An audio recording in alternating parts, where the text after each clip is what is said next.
Hey there, Roothaven grounds family. You know, I've been noticing something fascinating happening across the farming landscape lately, and I just had to share it with you. More and more savvy farmers are making a bold move that might seem counterintuitive at first. They're ditching their annual corn crops and planting trees instead. And before you think they've lost their minds, let me tell you, there's some serious wisdom behind this shift that could completely transform how we think about our own gardens and small farms. Let's get real for a minute. Growing corn year after year sounds straightforward enough, right? Plant in spring, harvest in fall, repeat. But here's what most people don't see. Every single season you're starting from absolute zero. You're tilling that soil, buying new seed, spreading fertilizer, battling weeds, and crossing your fingers that the weather cooperates. It's exhausting, it's expensive, and honestly, it's wearing out our land. I've talked to farmers who spend upwards of $400 per acre just on inputs before they even see a single ear of corn. Then there's the fuel for tractors, the irrigation costs, and the backbreaking labor. And after all that, you're looking at maybe $600 to $800 per acre in profit if you have a good year. One bad drought or unexpected frost, and you could end up in the red. Trees, on the other hand, are a completely different game. Once established, they keep producing year after year with minimal intervention. No replanting every spring. No annual tillage destroying your soil structure. Just steady, reliable growth and harvest potential that compounds over time. Now I know what you're thinking, trees take forever to mature, right? Well, that's where the new wave of agroforestry is getting really interesting. Smart farmers aren't necessarily growing timber trees that take 40 years to harvest. They're cultivating nut trees, fruit trees, and specialty wood species that start producing income much sooner than you'd expect. Take chestnuts, for example. A well-managed chestnut tree can start producing within 5 to 7 years and hit full production by year 15. Once mature, a single tree can yield 50 to 100 pounds of nuts annually, and chestnuts are selling for $3 to $5 per pound wholesale, sometimes double that at farmers markets. Do the math on an acre of properly spaced chestnut trees. We're talking about potential gross income of $10,000 to $15,000 per acre once established. That absolutely crushes the corn numbers. Pecan growers in the right climate zones are seeing similar results. Black walnut farmers are benefiting from both annual nut harvests and the future timber value that appreciates every single year. Even faster growing options like hazelnuts can start producing in just 3 to 4 years, giving you a much quicker return on your investment. Here's where I get really excited, because this impacts everyone from the weekend gardener to the professional farmer. Trees are absolute miracle workers for soil health. And this is something I wish more people in our Roothaven grounds community understood deeply. Every year you grow corn, you're extracting nutrients from your soil. Sure, you can replace some of them with fertilizer, but you're still mining your land's fertility. The deep topsoil that took thousands of years to build can disappear in just decades of intensive annual cropping. I've seen farms where the rich, dark earth has been reduced to lifeless hardpan that barely grows anything anymore. Trees flip this equation completely. Their root systems dive deep, sometimes 20, 30, even 40 feet down, accessing nutrients and minerals that annual crops can't reach. Then, through leaf drop and root turnover, they bring those nutrients back up to the surface layers. You're essentially running a nutrient elevator system that builds soil rather than depleting it. The leaf litter creates a protective mulch layer that feeds soil biology. Mycorrhizal fungi form partnerships with tree roots, creating vast underground networks that improve nutrient uptake and water retention. Earthworms thrive under tree canopies. The result? Your soil actually gets richer and more productive over time instead of slowly dying. Let's talk about something that's keeping a lot of farmers up at night: water.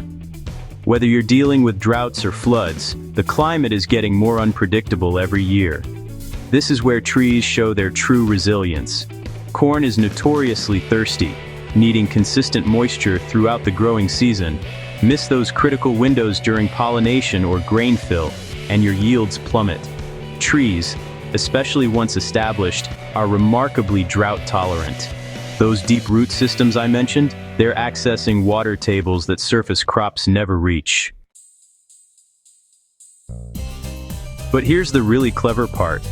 Trees help create their own favorable water conditions. The canopy intercepts rainfall, slowing it down so it can infiltrate the soil rather than running off. The organic matter from leaf litter acts like a sponge, holding moisture in the root zone.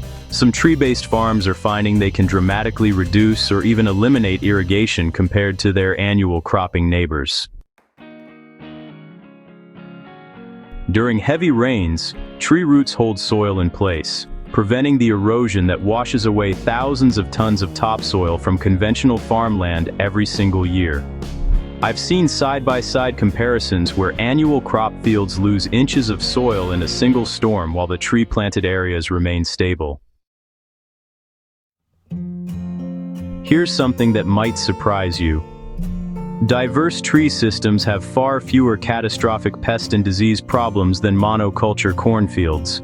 When you plant hundreds of acres of genetically identical corn, you're basically setting up an all-you-can-eat buffet for pests. One disease strain or insect population can devastate everything. Tree-based systems, especially when you mix species, create ecological complexity that naturally keeps pests in check. You get beneficial insects, birds that eat problem bugs, and natural predators establishing themselves. Sure, you'll still have some pest pressure, but it's manageable without dousing your land in chemicals every season. I've heard from farmers who've transitioned to tree crops that their pesticide costs dropped by 80% or more. Some have eliminated them entirely, going fully organic and commanding premium prices for their products as a result. This is where the strategy gets really sophisticated. Smart farmers aren't just growing trees, they're building diverse agricultural ecosystems that generate income from multiple sources. Under those nut or fruit trees, you can grow shade-tolerant crops, mushrooms, or medicinal herbs. You can run poultry or livestock through on a rotational basis, letting them eat dropped fruit or forage while fertilizing your soil. You can tap maple trees for syrup, harvest autumn olive berries, or cultivate decorative branches for the florist trade. Some farmers are combining timber species with nut production, creating both annual income and long-term wealth. Others are integrating beekeeping, with trees providing incredible forage for honey production. The possibilities, honestly, are limited only by your creativity and climate. This kind of diversification, it's really financial insurance. If the nut market has a down year, maybe your mushroom sales are strong. If a late frost damages your fruit crop, you've still got your timber value growing and your syrup operation. You're not betting everything on a single harvest anymore. Here's a newer development that's making tree farming even more attractive: carbon markets. As the world gets serious about climate change, there's real money flowing to farmers who sequester carbon in trees and soil. Some programs are paying $15 to $40 per ton of CO2 sequestered, and a well-managed tree farm can sequester several tons per acre per year. This isn't speculation anymore, it's actual income hitting farmers' bank accounts.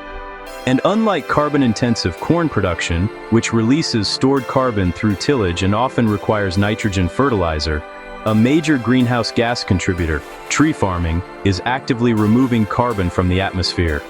You're getting paid to be part of the climate solution.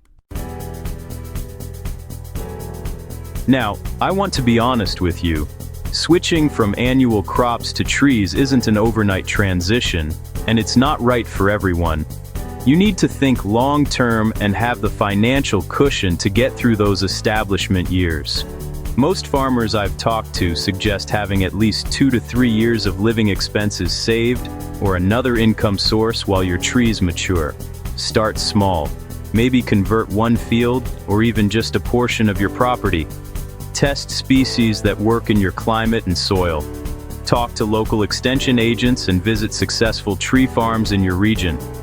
Join organizations like the Savannah Institute or your local permaculture guild that can provide education and support. The upfront costs are real. Quality tree stock, proper spacing, and planting protection from deer and rodents may be irrigation for establishment. Budget $2,000 to $5,000 per acre to do it right, depending on your chosen species and system design. But remember, you're not buying seed you'll need to purchase again next year. You're making a capital investment that appreciates and produces for decades. When you frame it that way, the economics start looking very different from conventional farming. The farmers making this shift aren't abandoning agriculture.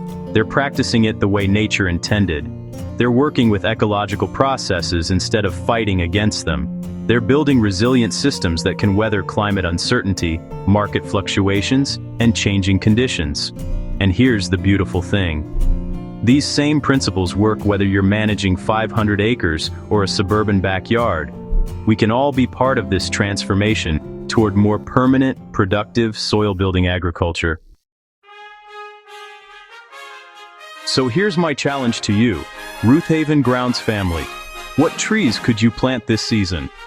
Maybe it's a couple of fruit trees in your backyard, or a row of chestnuts along your property line, or even a few hazelnuts in those awkward spots where the lawnmower doesn't reach. Start somewhere, start now, and watch what grows. If this article opened your eyes to the possibilities of tree-based growing, do me a favor. Smash that subscribe button and share this with another gardener or farmer who needs to hear it. Let's grow this community of people who are building a more resilient, abundant future, one tree at a time.